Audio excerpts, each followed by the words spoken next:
Stratagem, London, April 1886. She's too good to keep out in the crowd, Chandrish says. She simply must have her own tent. We'll put the seats in a ring or something. Keep the audience right in the middle of the action. Yes, sir, Marco says, fiddling with his notebook, running his fingers over the pages that had been wings only minutes before. Whatever is the matter with you? Chandrish asks. You're white as a sheet. His voice echoes through the empty theatre as they stand alone on the stage, Madame Padva having whisked Miss Bowen off, peppering her with questions about gowns and hairstyles. I am fine, sir, Marco says. You look awful, Chandrish says, puffing on his cigar. Go home. Marco looks up at him, surprised. Sir, there is paperwork that needs to be done, he protests. Do it tomorrow. Plenty of time for such things. Tanta Padva and I will take Miss Bowen back to the house for tea, and we can sort out the particulars and paperwork later. Get some rest, or have yourself a drink, or whatever it is you do. Chandrish waves a hand at him absently, the smoke from his cigar trailing in bobbing waves. If you insist, sir. I do insist, and get rid of the rest of those fellows in the lobby. No need to see a bunch of suits with capes when we've already found something far more interesting. Quite attractive, too, I should think, if one's predilections run in that direction. Indeed, sir, Marco says, a blush creeping into his pallor. Until tomorrow, then. He nods his head in something almost like a bow before turning gracefully on his heel and heading out to the lobby. Didn't take you to be the easily spooked type, Marco, Chandrish calls after him, but Marco does not turn.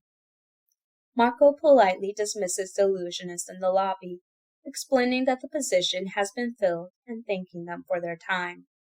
None of them notice that his hands are shaking or that he is clutching the pen in his hand so tightly that his knuckles are white. Nor do they notice when it snaps in two within his fist, black ink seeping down his wrist. After the illusionists have departed, Marco gathers his things, wiping his ink-covered hand on his black coat. He puts on his bowler hat before he exits the theatre. With every step, he grows more visibly distressed. People move out of his way on the crowded pavement. When he reaches his flat, Marco drops his bag to the floor, leaning against the door with a heavy sigh. What's wrong? Isabel asks from a chair next to the empty fireplace. She conceals the length of hair she has been braiding in her pocket, scowling as she knows she will have to re-braid the entire piece because her concentration was broken. It is the part she still has the most difficulty with, the concentration and focus. For now, she abandons it and watches Marco as he crosses the room to reach the bookcases lining the wall. I know who my opponent is, Marco says, pulling armfuls of books down from their shelves and spreading them out haphazardly over tables, leaving several in messy piles on the floor. Those remaining on the shelves collapse, a few volumes falling, but Marco does not seem to notice. Is it that Japanese woman you were so curious about? Isabel asks, watching as Marco's impeccable filing system falls into chaos. The flat has always been kept in perfect order, and she finds the sudden upheaval disquieting. No, Marco says as he flips through pages, is Prospero's daughter. Isabel picks up a potted violet that has toppled in the wake of the falling books and places it back upon its shelf. Prospero? She asks. The magician, the one you saw in Paris? Marco nods. I didn't know he had a daughter, she says. I was unaware of that fact myself, Marco says, discarding one book and picking up another. Chandrish just hired her to be the illusionist for the circus. Really? Isabel asks. Marco does not respond. So she'll be doing what you said he did, actual magic disguised as stage illusions. Did she do that at the audition?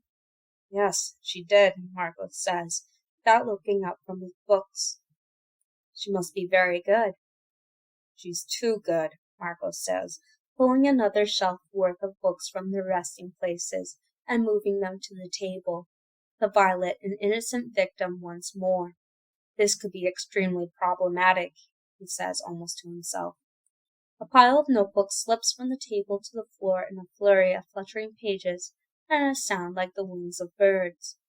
Isobel retrieves the violet again, placing it across the room. Does she know who you are? She asks. I do not believe so, Margot says. Does this mean the circus is part of the challenge? Isobel asks. Marco stops flipping through pages and looks up at her. It must, he says before he returns his attention to the book.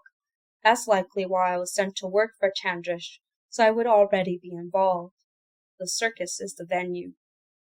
Is that good? Isobel asks. But Marco does not answer, lost in the flood of paper and ink again. With one hand he fidgets with the cloth of the other sleeve. A splatter of black ink stains the white cuff. She changed the fabric, he mutters to himself. How did she change the fabric? Isobel moves a pile of abandoned books to the desk, where her Marcel's deck rests. She looks up at Marco, who is now deeply engrossed in a particular volume. She quietly spreads the cards out in a long line across the desk. Keeping her eyes on Marco, she draws a single card. She flips it over on the desk and looks down to see what her cards have to say about the matter. A man stands between two women, a cherub with bow and arrow hovering over the heads, l'amour, the lovers. Is she pretty? Isobel asks. Marco does not answer. She pulls another card from the line and lays it atop the first, La Maison Dieu. She frowns at the picture of the crumbling tower and the falling figure. She returns both cards to the deck, pushing it back into an orderly stack.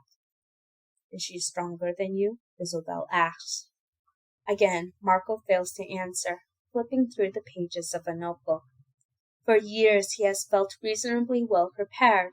Practicing with Isobel has proved an advantage, enabling him to improve aspects of his illusions to the point where even with her familiarity she cannot always discern what is real. But faced with his opponent, his feelings about the challenge have suddenly changed, replaced by nerves and confusion. He had half expected he would simply know what to do when the time came, and he had entertained the thought that the time might never come, that the promise of the game was something to motivate his studies and nothing more. So the competition will begin when the circus opens, then? Isobel asked him. He had almost forgotten she was there. I suppose that would be logical, Marco says. I don't understand how we are meant to compete when the circus is going to travel, and I must remain in London. I shall have to do everything remotely. I could go, Isobel says. What? Marco asks, looking up at her again. You said the circus still needs a fortune-teller, didn't you? I could read my cards. I haven't read for anyone but myself, but I am getting better at it. I could write you letters when the circus is away. It would give me some place to go, if you're not supposed to have me here while you play your game. I'm not sure that's a good idea, Marco says, though he cannot articulate why. He had never considered the possibility of involving Isobel in his life outside the bounds of the flat. He had been keeping her separate from Chandrish and the circus, both to have something of his own and because it seemed appropriate, especially given his instructor's vague advice about the matter. Please, Isobel says, this way I can help you. Marco hesitates, glancing down at his books.